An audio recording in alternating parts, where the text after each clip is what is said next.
Hi, I'm Bob Trump, physical therapist. Brad Haney, physical And therapist. together we are the most famous physical therapists on the internet. In our opinion, of course.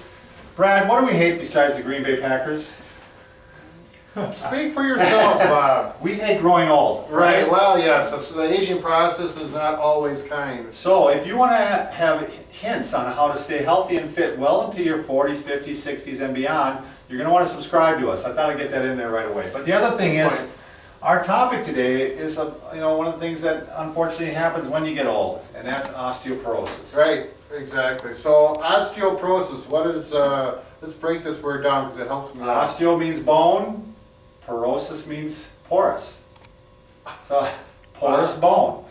So very simple, isn't it? So if you have osteoporosis, your bones are porous? Is that what? They become porous and they become weaker. Sure. So So- bone density is what I Right. always think about, but That's a good way to put Yeah. it. But what we're going to talk about, Brad, all we're going to cover today is exercises that might help you prevent osteoporosis or at least slow it down, maybe even take it the other way a little bit, strengthen your bones a little makes bit. your bone a little stronger so you don't have those fractures. So what does that come down to, Brad? It comes down to Wolf's Law. Wolf's Yeah, Law. Wolf's Law. It's got nothing to do with hunting, by the way. No, it doesn't. It's a guy named Wolf, and he came up with this law as far as regarding bone and its density. And really, they're talking about absorption and Absorption of remodeling. Well, let's look at a bone here. By the way, I want to make sure that everybody knows there are no bones in our body that looks like this. This is a bone that they talked me into drawing so that we'd have a symbol that people would understand what a bone looks like. Well, your tibia before didn't look like it. So, with Wolf's Law, what the understanding here is that your bone is not static. It's always remodeling. Changing. Yep. It's either adding bone or it's taking bone away. So it's Okay? getting bigger and smaller. No, it's getting denser or less dense. So there's more bone inside the bone. Right, exactly. And that comes down, you don't need to know these names, but there's osteoblasts and osteoclasts. And osteoblasts actually add bone. People are probably wondering what Yeah, do we wondering. have here, Bob? And osteoclasts take away bone. So these are the osteoclasts. And I represented them with Pac-Man. So they're the ones that are constantly, they're actually taking away bone.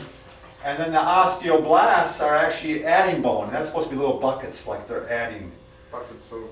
I don't know, material. So, but these are little cells that are doing this. And it's going on constantly. But that primary material that everyone hears about is calcium, is that Right, part of it. It's very complicated, actually. There's a lot of materials.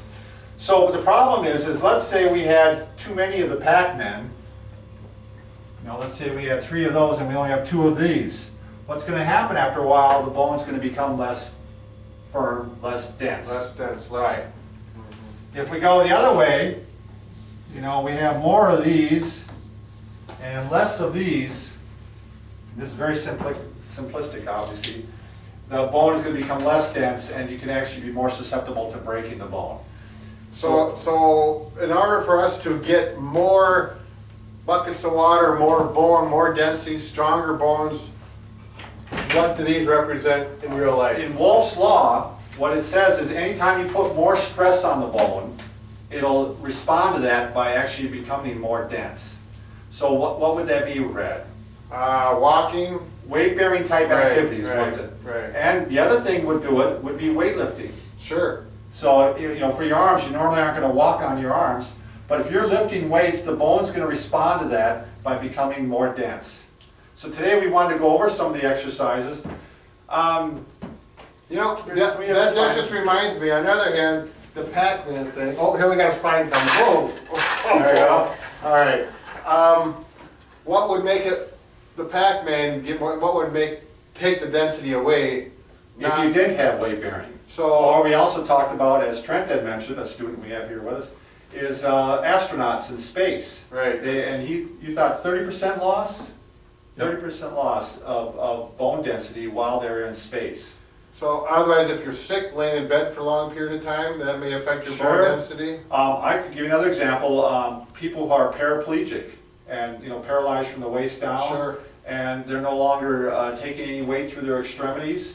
through their lower extremities, they become more susceptible to bone breaks. I can think of 2 of my patients in the last 15 years who were that way and actually broke their femurs just from the staff rolling them. Oh, sure. It's very, very brittle, yeah. It's amazing. So when you're walking, let's just take walking as a good example. That's a good weight-bearing activity, right? Sure. It's not going to help all the bones, right? It's going to Right. help the spine, because you're putting weight through the spine. These bones will become more dense. And it's going to help the legs and the hips. Sure. But it's not going to help the arms. Right. Or the head. Sure. We, Don't say anything about I was going to say, who's got a dense head? Okay. All right, Brad, do you have some other exercise you'd like to go over? Yeah, there's actually 6 of them that came up with that we think are good exercises. You don't have to go to the gym for this. You can do them at home and they can be effective. Number 1 is walking. Brisk walking is a little bit better. You get some impact. Make sure you have some decent shoes. Number 2 is doing squats.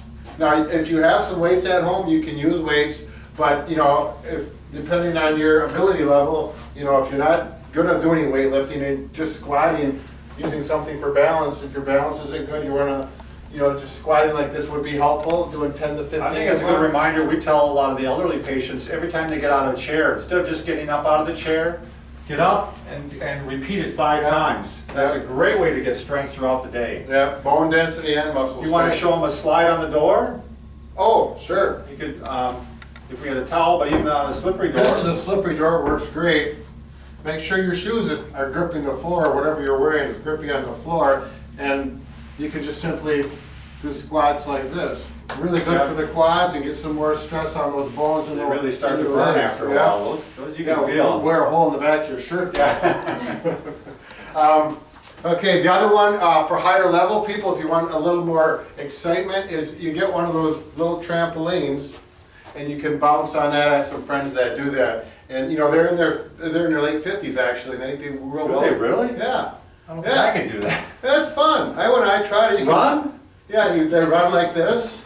Wow. They bounce, yeah, and you get your heart rate up. It's a Oh, I good bet you do. exercise. Yeah, they have videos, good videos. Maybe we should do one someday. Yeah, maybe we should.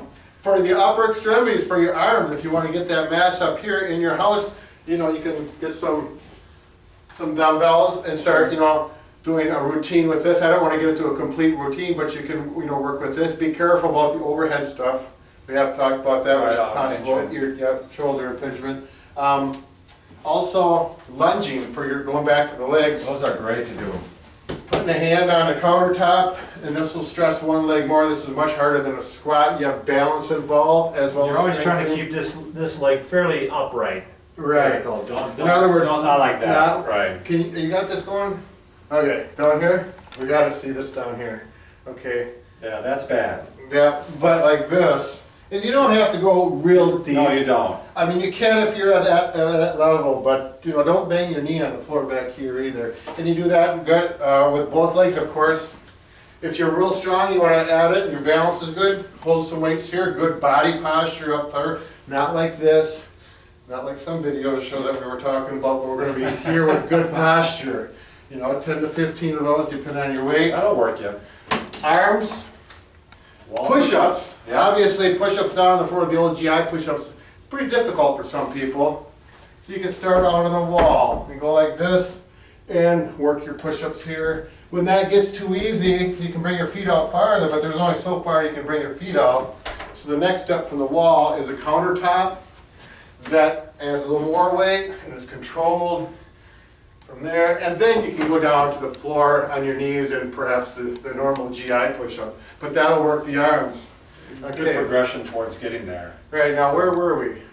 What number are we on? I don't know what number we're on. Do you have it written down? That's 5? There's still one more? There's one more. And you know what it is? No. I can tell you, while Brad's trying to think of it, the other things you can do, you can use an elliptical, you can use a stepper, you can also do you can also do low impact aerobics, which just join a aerobics class. I know you're a big Richard Simmons fan, aren't you? Oh yeah, Richard. The one that you can do at home is the stepper, but without the stepper, you can simply walk in place, or And that's the one you forgot? Yeah, the sixth one, or you get a block, and so you just step up on a block and down off a block, and that's going to give you, you know, more strength in the legs and a little more stress through the legs. Even walking stairs, you could. Exactly, up and down the stairs if you have stairs at home, so. Yeah. That's number 6, that completes the set, Bob. All right, very good, Brad. Anything else you want to mention to the folks out there? No, I think we covered everything, and one thing we're having a hard time fixing yet, but we're gonna get better at is a broken Heart. A heart, Can't fix a broken heart.